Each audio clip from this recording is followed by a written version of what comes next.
Pria ini adalah seorang pembunuh, namun bukan hukuman mati biasa tapi hukuman yang lebih mengerikan menantinya. Orang tua korbannya akan memutuskan bagian mana dari tubuhnya yang akan diamputasi.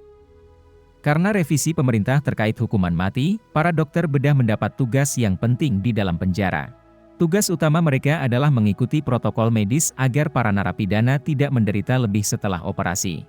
Seorang dokter bedah berkomunikasi dengan Willy, salah satu tahanan. Willy tertekan dan kaget karena tangannya akan dipotong. Dokter dengan tenang menjelaskan bahwa dia adalah seorang pembunuh dan itulah putusannya. Tetapi dia berkata bahwa ini tidak adil.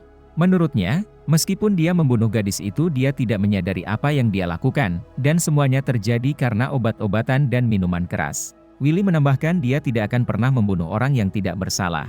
Namun dokter itu dengan tenang memberitahu tentang eksekusi hukumannya, di mana operasi pertama akan murni simbolis saja dan dia akan memastikannya. Dalam kepanikan dan keputusasaan, Willy meminta supaya dihukum mati saja seperti biasanya. Tetapi dokter menjelaskan aturannya telah berubah dan justru ini adalah kesempatan menebus kesalahannya serta dia bisa menjadi contoh nasional. Dan paling lama setelah operasi kedua atau ketiga, hukumannya akan berakhir. Kata-kata ini tidak menyemangatinya, justru membuatnya muntah. Selanjutnya persiapan operasi dilakukan dan di tempat tidur, dalam keadaan sadar penuh adalah Willy yang ketakutan. Semua ini disaksikan oleh anggota keluarga korban, seorang ayah dan 2 anak perempuan. Merekalah yang memiliki hak untuk memutuskan, lalu sang ayah memberikan perintah dan operasi pun dilanjutkan. Sebuah kelas menggambar sedang berlangsung di salah satu sekolah. Tiba-tiba, Willy dibawa ke ruang kelas dengan tangan diamputasi dan dia memberitahu para siswa tentang apa akibatnya sebuah tindakan kriminal. Anak-anak itu terkejut dan tidak siap untuk hal seperti ini. Selama operasi kedua, lengan kanan dan kaki kirinya dicabut dan tampaknya anggota keluarga korban mulai merasakan hukumannya. Hasil dari operasi ini kemudian ditunjukkan kepada kelompok murid dari sekolah yang paling terabaikan. Selama kunjungan tersebut, Willy mencoba memberitahu agar mereka tidak nakal, kecuali mereka ingin terlihat seperti dia. Meskipun semangat Willy cukup kuat dan pulih secara fisik, prospek operasi ketiganya terlihat buruk. Sebelum prosedur, sipir mencoba menghibur Willy, memuji staminanya dan berharap anggota keluarga korban mengasihaninya.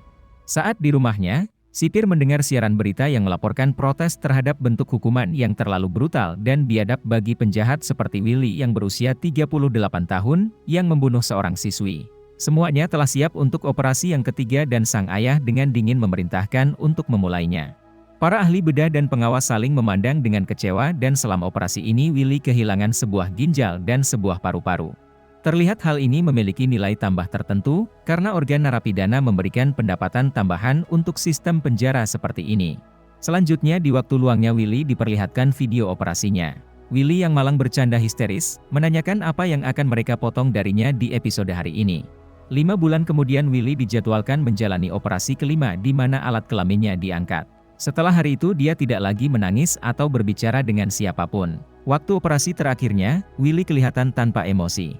Telinga, hidung dan ujung lidahnya dipotong, dan sisa-sisa lainnya dihilangkan dengan laser. Saat ini si ayah yang puas memutuskan untuk berhenti. Lalu sipir memberitahu Willy yang diperban seperti mumi, bahwa dia masih bisa bertahan. 5 tahun telah berlalu sejak peristiwa itu.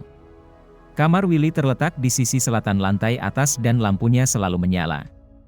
Matanya terus menatap langit-langit dalam keheningan yang mematikan. Di minggu terakhir setiap bulan dia selalu dibawa ke sekolah-sekolah.